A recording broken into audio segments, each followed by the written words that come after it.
नमस्कार। आज बुद्ध पूर्णिमा की कोटिशः शुभकामनाएं। आज कार्तिक मास की पूर्णिमा है, जिसे बुद्ध पूर्णिमा के रूप में जाना जाता है, मनाया जाता है। कहते हैं आज ही के दिन भगवान बुद्ध का जन्म हुआ था।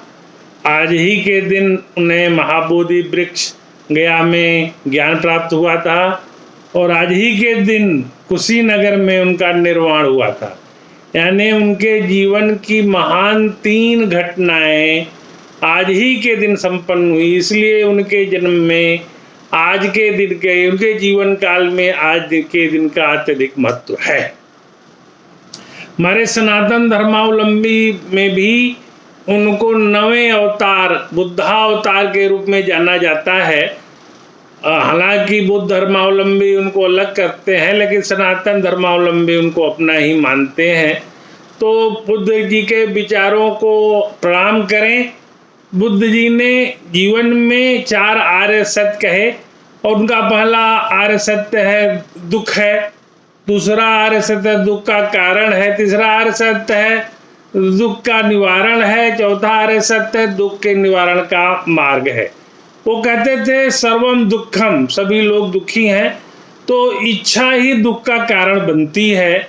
इस फिलॉसफी को उन्होंने आज से 2500 साल पहले अपने जन्म के बाद इस फिलॉसफी को, इस विचारधारा का प्रतिपादन किया। वैसे देखें तो भगवान कृष्ण ने गीता में भी जगत को दुखालय कहा और अशाश्वत भी कहा।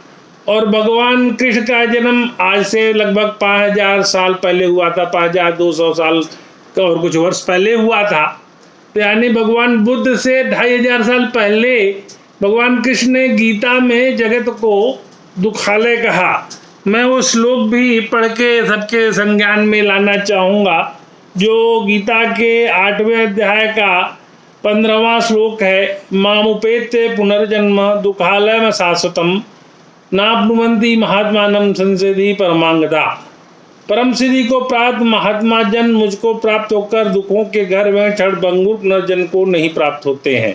यह संपूर्ण जगत दुखालय है और अशाश्वत है। अशाश्वत मतलब क्षणभंगुर है। इस जीवन का जो भी इंद्रिय सुख है, जिसके लिए हम परेशान हैं, वो क्षणभंगुर है। विचारकों ने कहा है सुख तो आधा है, हम सुख मांगते हैं उसी अनुपात में हमें दुख मिलता है। यानी जो हम मांगते हैं वो 50% है और बाकी का 50% हमें दुख के रूप में ही प्राप्त होता है। तो देखें तो जो भगवान बुद्ध ने कहा और जो गीता में कहा उसमें काफ़ी साम्य है कि यह जगत जो है दुखालय है और अशाश्वत है। और भगवान बुद्ध ने कहा सर्वम दुखम, और इच्छा ही दुखों की जननी है। और इसको समझने के लिए उन्होंने 4 आर्य सत्य का प्रतिपादन किया था। तो भगवान बुद्ध को प्रणाम करते हुए आज की चर्चा को हम आगे बढ़ाते हैं। और मेरा यह चर्चा मानस के उन प्रसंगों का है जिनकी चर्चा बहुत कम हुई या जिन पे अभी उतनी विचारधारा, उतने विद्वानों ने प्रकाश नहीं डाला। आज इसी प्रसंग में मैं त्रिजटा का प्रसंग लेना चाहता हूँ।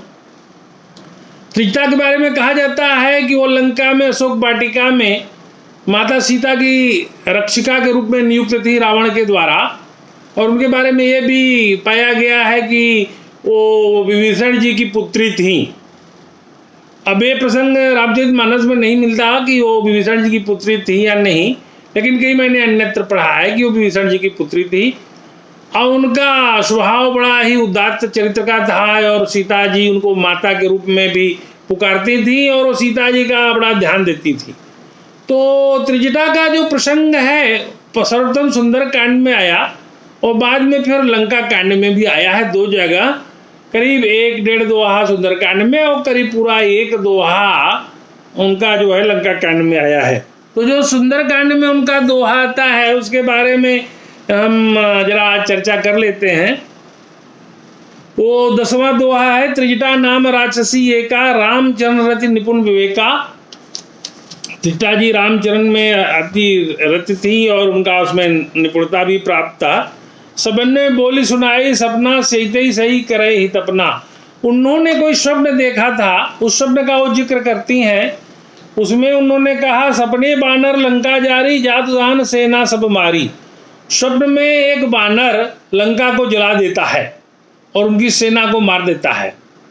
जब यह त्रिजटा जी यह प्रसंग सुना रही थी अशोक वाटिका में, तो उस समय अशोक वाटिका में अशोक वृक्ष के ऊपर, जिसके नीचे सीता जी बैठती थी, हनुमान जी बैठे थे और हनुमान जी यह सारा कथानक सुन रहे थे और उनको बड़ा आश्चर्य हो रहा था कि लंका जलाने का टास्क तो हमें जामुन जी ने कहा ही नहीं है। हमें तो जामुन जी ने केवल सीता जी का पता करने को कहा है और यह कह रही है कि एक बानर आएगा और लंका को जला देगा। तो हनुमान जी खुद ही आश्चर्यचकित रह गए।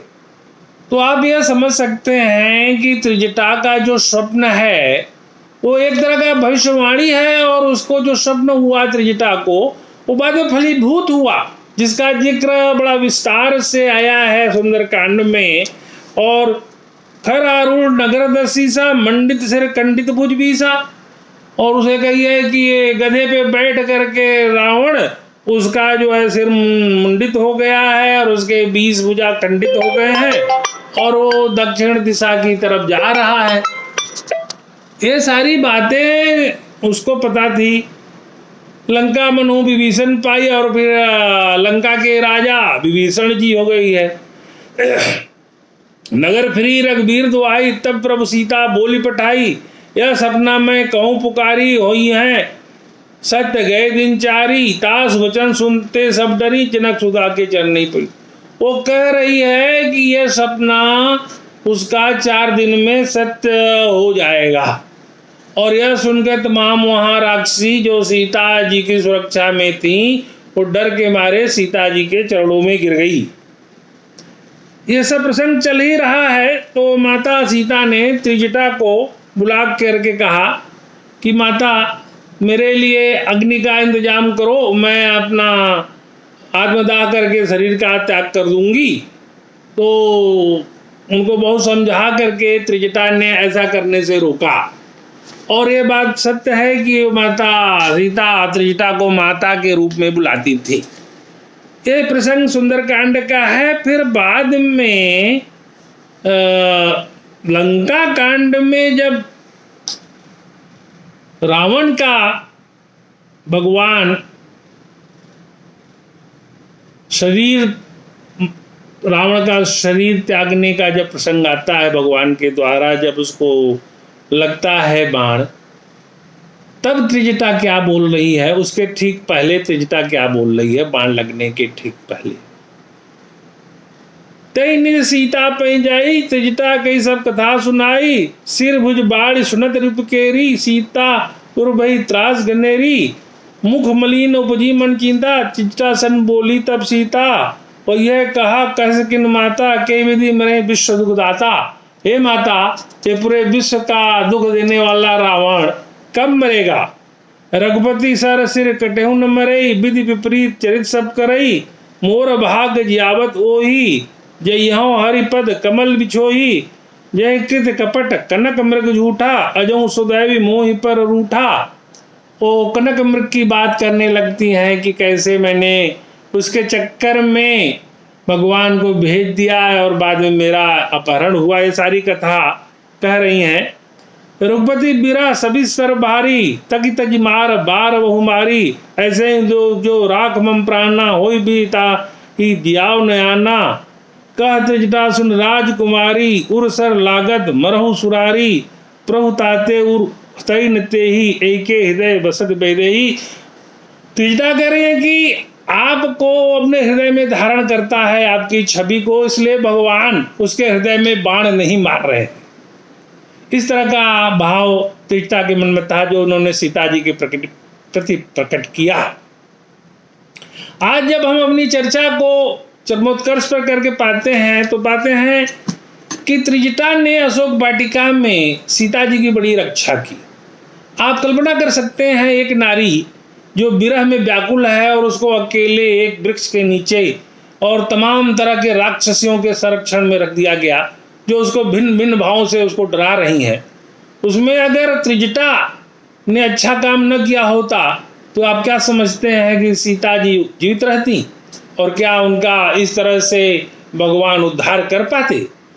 तो तीता के चरित्र को बताने का यही उद्देश्य था जो रामचरितमानस में, सुंदरकांड में, फिर लंका कांड में आया है कि रावण के दल में बड़े ही तरह तरह के पापी लोग थे, लेकिन उसमें भी एक विभीषण थे और एक त्रिजटा थी जिनका स्वभाव बड़ा ही उदात्त था और उन्होंने अपने हिसाब से अच्छा कार्य किया। आज जब मैं अपनी चर्चा को उत्कर्ष पे पहुंचा के उसको विराम देने जा रहा हूं तो मैं मानता हूं कि रामचरितमानस का सुंदरकांड या पूरा रामचरितमानस और हमारा जो गीता है ये लोक प्रबंधन का सर्वश्रेष्ठ महान ग्रंथ है। आज इसकी जरूरत है। कभी मुझे मौका मिला तो सुंदरकांड के बाद लंका कांड, फिर आता उत्तरकांड। उत्तरकांड के जो मानस रोग हैं उस पर मैं प्रकाश डालूंगा और आपको बताऊंगा कि इतने तरह के मद, मत्सर और तरह के मानसिक रोग फैले हुए हैं जिससे आज के ज़माने में बहुत व्यभिचार बढ़ गया है और लोगों का जनमानस अत्यंत दुखी है। उस पर चर्चा होना चाहिए और मैं चर्चा करूंगा। आप सभी लोगों को मैं पुनः बहुत धन्यवाद देता हूं कि मेरी पिछली चर्चा जो कि 20 मई को हुई थी उसको लगभग 600 लोगों ने अभी तक व्यू किया है, देखा है। यानी मेरा प्रयास प्रथम प्रयास ही सफलीभूत है। मैं अपना यह YouTube चैनल लोगों को जागरूक करने के लिए बनाया हूं। इसमें मेरा यही उद्देश्य है। और वैसे यह स्वांतः सुखाय है, लेकिन स्वांतः सुखाय यदि बहुजन हिताय और बहुजन सुखाय की तरफ जा रहा है तो एक अच्छी बात है जिसमें मुझे परम संतोष होता है। तो फिर पुनः से सर्वे भवन्तु सुखिनः, सर्वे सन्तु निरामया, सर्वे भद्राणि पश्यन्तु, मा कश्चित् दुर्भाग् भवेत्। नमस्कार।